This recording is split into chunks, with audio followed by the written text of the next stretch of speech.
friends, this is Grace and welcome to my channel and welcome to a face-to-face let's chat kind of video. It's been a while since I've done this, and the main reason why I'm doing this was because I'm hoping that this video will come out maybe sometime in the beginning of January, maybe mid-January. But as I was contemplating of what I wanted to focus on in 2023, I kind of fell into a rabbit hole of looking at the trends that are in the paper crafting world, mostly in scrapbooking, because of course that's my first love.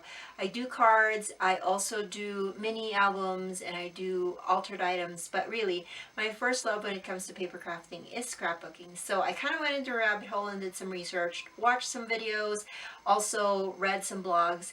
And I gotta tell you, there are some trends that are popular right now in the paper crafting world that I'm not going to be doing or following. And I'm going to kind of explain why that is, but I thought that, hey, I'll share my ideas with my peeps. Hopefully that you guys can commiserate. I don't know if that's the word, or if you feel like, no, Grace, you should still try this trend, and tell me why. Leave that in the comment section below. But let's just dive into it. So the very first, and I'm sorry if I'm going to look down because I've jotted them all down in my notes in my phone, so that's why I'm going to make sure that I stay on track with this video. So the first thing, the trend that I'm seeing a lot of people are doing in the paper crafting world, especially in scrapbooking, that I will not be doing, is making base pages. Now, the idea of making base pages is basically you create the whole layout from start to finish, except for adding your photos and maybe journaling. The idea is that it's kind of like, let's think about it. It's like meal planning, right? Like you prep your rice, you even like ground your hamburger meat one day, and so that when it's the weeknight and you need to throw something together, your meats are already cooked and your rice are already cooked, things like that, so that it will be efficient for you to get to the finished product. And I get that, and I've tried it. But for the process, or my process in scrapbooking, it just doesn't work. Because the biggest thing for me that I found is I rely a lot on my photos, especially with the colors in my photos, to make my pages. I want them all coordinated in some way, or at least they blend together, right? And so if I make my layout, so do I change my photos later on?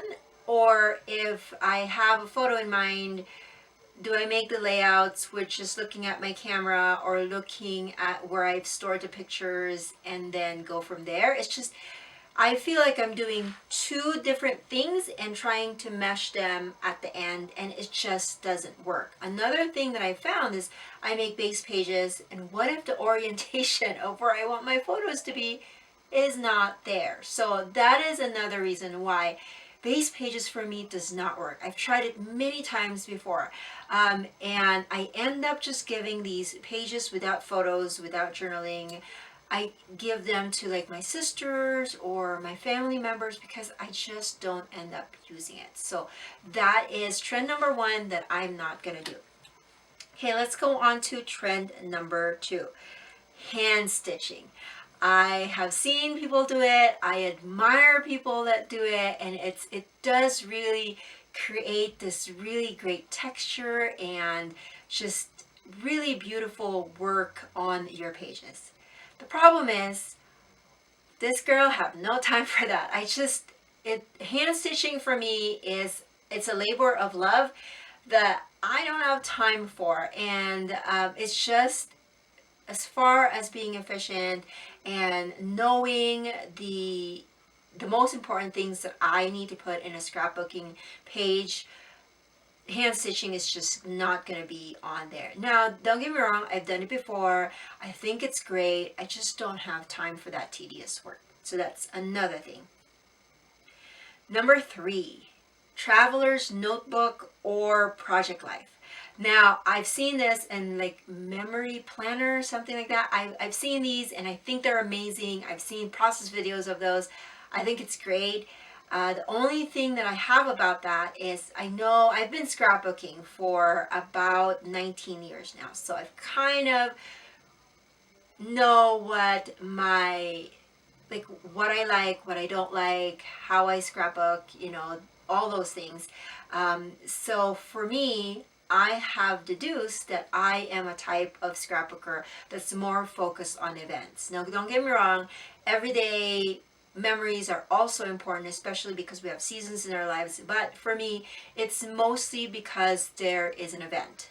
And, like birthdays and holidays and things like that. And so those kinds of little books for me does not work. I actually in the beginning of 2022, I threw away, I would say 75% of my mini books because I realized that I have mini books for pages that I have also in the albums. And if you think about that, a 2-page layout is thinner than a mini book that's about, I don't know, an inch and a half to 2 inch thick. Even though they're small, they're still thicker. So I have gone away with not making mini albums. Maybe I would do that in the future for like some kind of travel book, but those, not those like mini albums that I have to find a place to store them, because as with anything that we do, we have to think about the real estate of these projects, the real estate it's going to occupy in our homes. And so for me, just having my 12 by 12 albums all in a row and not adding a big basket of mini albums is just too much. So I am just going to focus on layouts. And so Traveler's Notebook, even though they're really cool, and memory planners and Project Life. The Project Life is great. I've tried that with the baby album of my last kid.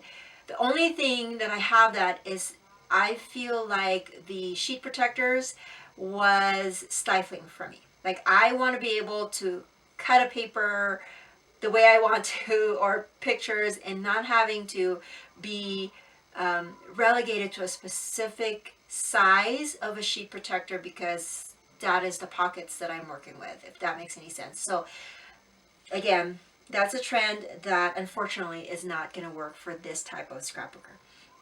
Okay, number 4 is using the latest and the greatest.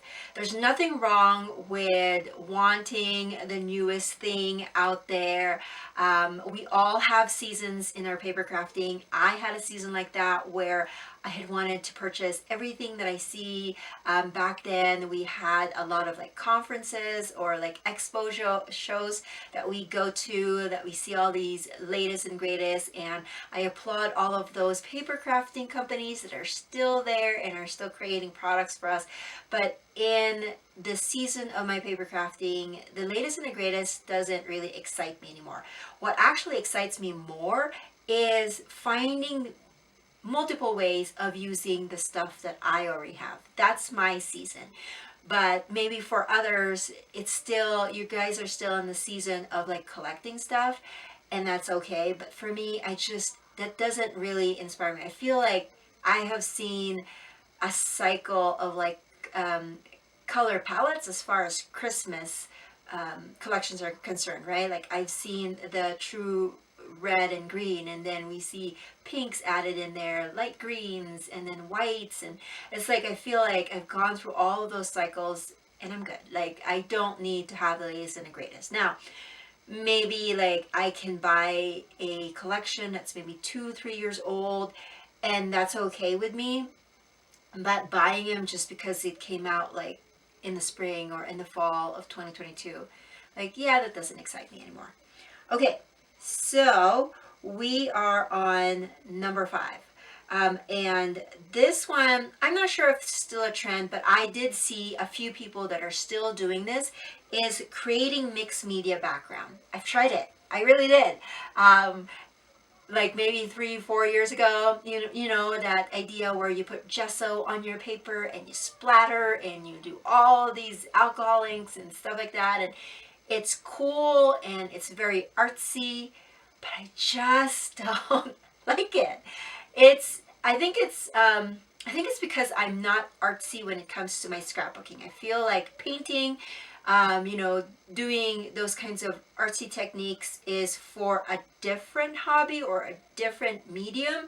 But when it comes to my paper crafting, documenting, memory preservation, it just doesn't flow very well for me. Like, I would rather have my pattern papers already have designs on them than making my own. That's just me. And if you think about it, having a pattern paper, which is like $1.25 a piece, is so much cheaper than buying the gesso, the paints, the textured paints and modeling paste and all of that stuff. It's just more expensive to have those. Okay.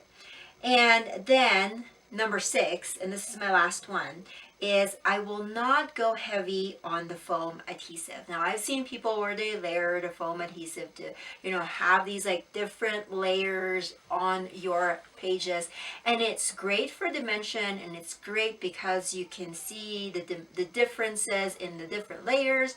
It's all good, and I've even tried it before.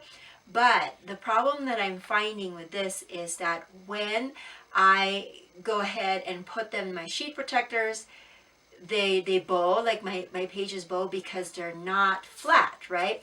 And then when I scrunch it all up in my albums, they all just, the pages don't lay flat because there's lots of things going on, whether it's underneath it or over it, and it messes up my pages. So I really do want to intentionally try to be as flat as I can with my pages, not so boring. Of course I will add foam adhesive, but I'm not going to double or triple them just so I can see the different layers of my embellishments.